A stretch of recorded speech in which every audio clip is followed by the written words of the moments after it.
So the stat is well documented, right? If you lose the first game of your World Cup, 89% of the time, you're going home. Yeah. This is a loss for Canada. You It can't is. deny that. But it's a loss where you say, man, this team is good. Are their World Cup hopes still alive? Oh, absolutely. Really? Yeah. I mean, you think After they're going to be watching- that 1 in 10 team that loses the first game and still gets out? Yeah, well, after watching Morocco, and especially because they tied Morocco and That Croatia, result is huge. The result is Yeah. huge, but also the way that they both showed you they played, you got to be feeling pretty good if you're Canada. You got to be saying, Croatia, if they play at that pace, okay, we can do this. We can not only hang with them, we can beat Croatia. And Morocco, I think they could beat Morocco as well.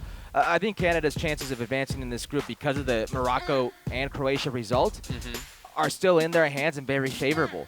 Now, that's assuming you play the same way you just played against the number 2 team ranked in the world. One of the things that I think we talked about during the qualifying campaign about this Canadian team is that as good as they are in that kind of top 11, maybe they're not as deep as obviously the best teams in the world, but even some of the best teteams in CONCACAF. Does that concern you about them maybe being able to maintain this level? I think the schedule is next is Croatia, third game Morocco. Yes, because I just want to put into teams. Okay, but I want to put into context just how much energy they must have expended today. You're right, and I remember.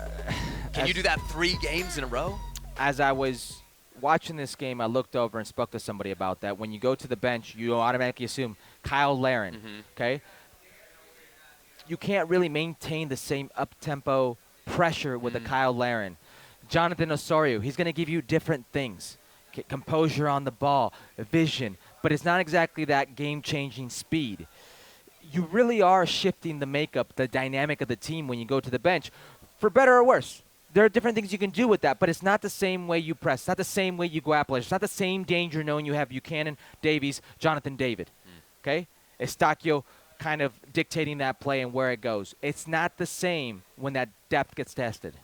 Croatia or Morocco, who do you think is more accessible? I hate that it's Croatia next. Accessible? Yeah, for Canada.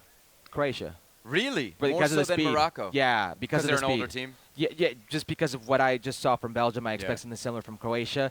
Absolutely. Belgium is one of the most talented teams in the world. Canada just did that to one of the most talented teams in the world. They look so off, Belgium. It was like... You know me. Yeah. How long have I been talking about Canada doing this to Belgium? Yeah, you've been saying it for a while. I just didn't expect it to, A, be as overwhelming as it was. I mean, you know the term 6s and 7s? That's what Belgium felt like. You've been working with the FC. I don't. and I didn't expect it to last as long as it did. Okay, True. 15, 20 no, minutes you're right, you dominate. Seb. It was... You're right, because I didn't expect the domination to be so amplio, so just one-sided in long stretches of this game. And listen, there are people here who are going to say at the end, they're going to be telling you, so what? They still lost. They didn't dominate the most important thing. They still lost. Yeah, but Canada just turned some heads, just opened some eyes, and I think maybe their own. I think maybe themselves. Now they can believe more. So Belgium sits atop the group, Croatia and Morocco even on a point. Canada obviously last, and the computers say Canada with now just a 26% chance to advance out of Group F. Well, thank you very much for watching ESPN on YouTube. For more sports highlights and analysis, be sure to download the ESPN app. And for live streaming, premium content, and let's not forget as well, ESPN FC 7 days a week. Subscribe to ESPN+.